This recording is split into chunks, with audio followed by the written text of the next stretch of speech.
As soon as I opened my eyes, I rushed into my future-in-law's bedroom. As expected, they were lying on the bed, their faces pale, lips tinged with blue. Having lived through this once before, I knew immediately that they had been poisoned. I pulled out my phone. Just as I was about to call for an ambulance, Dylan Turner walked out of the room, fully dressed. He held my car keys in his hand.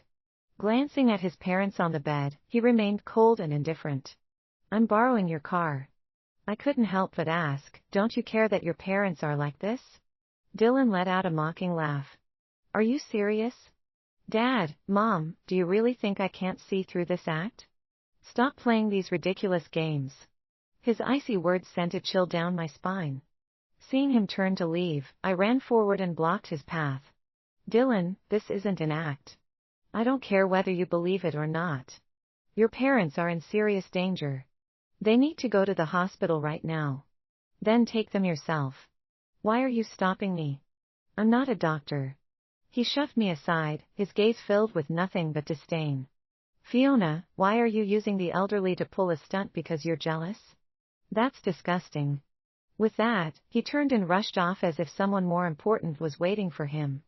In my past life, this scene had played out exactly the same way. Back then, Dylan also thought I was joking.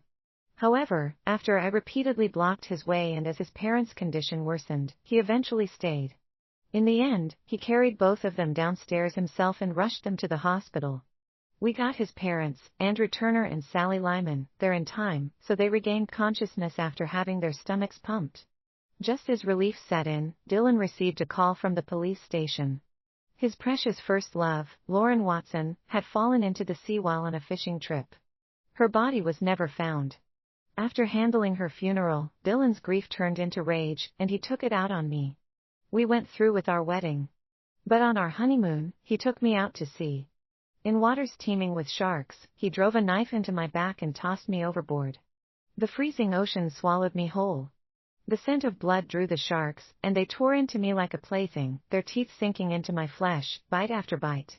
As I screamed for help, Dylan laughed, his face twisted with sick pleasure. "Fiona, you shouldn't have schemed against Lauren.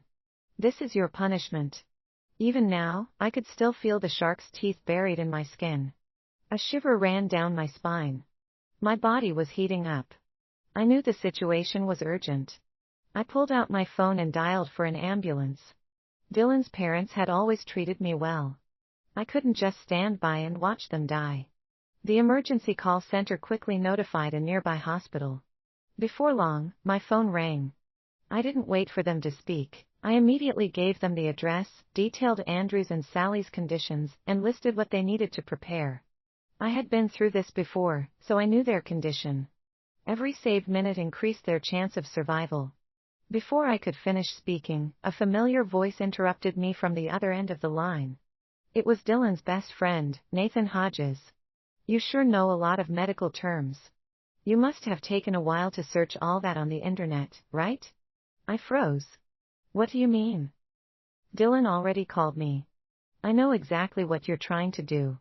Do you realize that you're wasting medical resources? Making a fake emergency call like this could cost a real patient their chance at survival." Nathan continued to lecture me from the other end of the line. Then, it finally hit me. Nathan was a doctor at a nearby hospital. He must have seen my request, called Dylan, and decided to meddle. I was speechless. So doctors these days don't even need to examine a patient before making a diagnosis? Just send the ambulance over now, or you'll be the one held responsible. Nathan was furious. "Who do you think you're threatening? If you hadn't schemed your way into Dylan's bed, do you think he'd ever have been with you? A manipulative woman like you belongs in a psych ward? You're seriously insane." I recorded that. You can be sure that I'll be sending it straight to your hospital's complaint inbox. With that, I hung up. Then, I called the hotline again. This time, I made sure to report Nathan's verbal abuse along with my emergency request. The dispatcher reassured me while arranging for another ambulance. Even so, it still took over 10 minutes for them to arrive. Nathan wasn't with them. Instead, another first aid responder led the team. He lifted Andrew's and Sally's eyelids for a quick examination, his expression darkening. "This isn't good. Without hesitation, he ordered his team to get them downstairs. On the way to the hospital, he kept calling ahead, making sure that they had beds and equipment ready. At the same time, he turned to me. What did they eat before this? In my past life, after Andrew and Sally recovered, they had their stomach contents tested. The results showed mercury poisoning. The cause? A takeout meal they had eaten that afternoon. Someone had laced it with poison. At the time, Andrew and Sally assumed that Dylan had ordered it, so they didn't think twice before finishing the entire meal. Even up until my death, we never found out who had placed the order. The first responder furrowed his brows when he heard this. He told me that mercury poisoning could cause severe organ damage and might even require surgery. Then, he asked me about my relationship with the patients. I immediately said, they're my ex-fiancé's parents. The first responder looked at me for a while before continuing, then you need to contact their immediate family. If surgery is needed, a family member has to sign the consent form. I asked, can't I sign it? He shook his head and repeated firmly, immediate family only. Left with no choice, I called Dylan's younger sister, Bernice Turner. Fortunately, she was in the same city. After hearing my explanation, she panicked. How could my parents be poisoned? They don't have any enemies. I rubbed my temples. Now's not the time to play detective. Hurry, get off work and get here as soon as possible. The doctor said that they might need surgery, and I can't sign the consent form. As a responsible adult, Bernice quickly asked for the hospital's address and promised to come immediately. Knowing that the patient's condition were critical, the ambulance driver sped through the streets, cutting down what should have been a 15-minute drive to just 10. Once we arrived at the hospital, Andrew and Sally were rushed into the emergency room, and I hurried to pay the medical fees. After settling the payment, I sat outside the emergency room, waiting. Nathan passed by, looking dejected. But the moment he saw me, his expression twisted with anger. Fiona, why are you so shameless? Just because I insulted you a little, you reported me to the emergency center. Now, I've had a month's performance pay deducted. Are you happy now? And did you really send my godparents to the hospital? Aren't you afraid of karma for tormenting them like this? Before I could respond, a doctor walked out of the emergency room and urgently asked, are the patient's family members still not here? Their condition is critical. You need to contact them immediately. Nathan's face turned pale. Without saying another word, he followed the doctor back into the emergency room. Just 2 minutes later, he walked out and apologized to me. I'm sorry. Dylan told me that you made this up out of jealousy. I really didn't think that it was true. I stared at Nathan coldly. I said, just apologizing isn't enough. You'd better call Dylan and ask him to get here. Nathan finally realized the gravity of the situation. He quickly pulled out his phone and called Dylan. The call rang for a long time before it was finally answered. However, the voice that came through from the other end of the line was sweet and delicate. What's wrong? Dylan is driving and can't answer the call now, Lauren said. Nathan hurriedly explained, tell Dylan to come back immediately. His parents have been poisoned and need surgery. A next of kin has to sign the consent form. There was a brief pause before Dylan spoke into the phone. Since when are you on Fiona's side? My parents need surgery? Why don't you just say that they're already dead? Nathan snapped in frustration, if you don't come, they really might die. Don't you trust me? After a brief pause, Dylan replied, okay.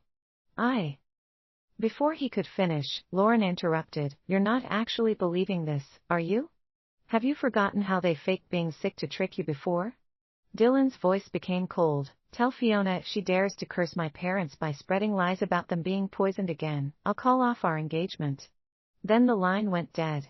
When Nathan tried calling again, Dylan's phone was already turned off. He cursed under his breath and looked up at me with a pitiful expression. I had expected Dylan to react this way.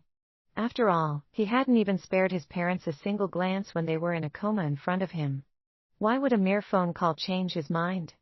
Now, all my hopes rested on Bernice. Time dragged on, and despite the doctor urging us 3 times, Bernice was nowhere to be seen. I estimated the time before calling her, Bernice, where are you? She snapped at me the moment she picked up. Can you stop making a scene? Do you know how important my meeting is today? I don't have time to play along with you. My heart plummeted into an icy abyss. I was certain that Dylan had already called her. Only Bernice could save her parents right now. Forcing myself to remain patient, I said, Bernice, I'm not lying. Andrew and Sally were really poisoned. They need surgery. No one else can sign the consent form if you don't come. Every minute of delay puts them at greater risk. Bernice scoffed. Surgery?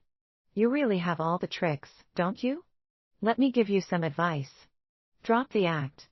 The more you do this, the less Dylan will want anything to do with you. I'm busy. Stop calling me. Then she hung up. I had no choice but to ask Nathan to call her instead.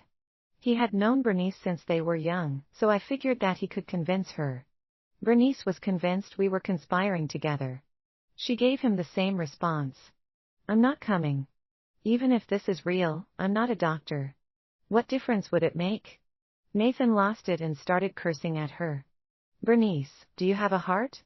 Your parents are on the brink of death, and this is how you talk. Unfortunately, Bernice wasn't convinced. She simply blocked both of our numbers. Just then, a doctor rushed out. They're not going to make it much longer. Have you reached the family? I stepped forward. Doctor, please, can't you just do the surgery first? We'll sign the forms afterward. Please, just save them. Seeing my desperation, the doctor sighed and agreed to at least try talking to the higher-ups. Nathan immediately ran off to contact other surgeons, trying to find someone willing to take responsibility for the surgery. However, given how strained doctor-patient relations were at that time, the surgeons all refused to take on the case when they heard that the family hadn't yet consented. Nathan's eyes reddened. Stay here. I'm going to find those two myself. I hurried inside, and the sight of Andrew and Sally made me burst into tears instantly. Andrew, Sally, I'm so sorry. How did this happen? I had called the ambulance the moment I realized something was wrong. How had it come to this? Perhaps sensing that their time was running out, Andrew and Sally had tears in their eyes.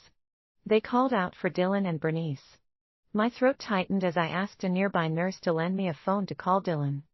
Dylan picked up first. Dylan, you need to come now. Your parents are really in critical condition. The moment he heard my voice, he hung up on me. I called again, this time from someone else's phone. Nevertheless, he cut the call off without any hesitation. Eventually, his phone was turned off. I was about to try calling from another phone when the machine behind me suddenly started beeping an alarm, and I was quickly pushed out of the emergency room. After half an hour, the doctor emerged from the room and said to me, I'm sorry. We did everything we could, but they didn't make it. I hadn't even said anything when a scream came from behind me. What did you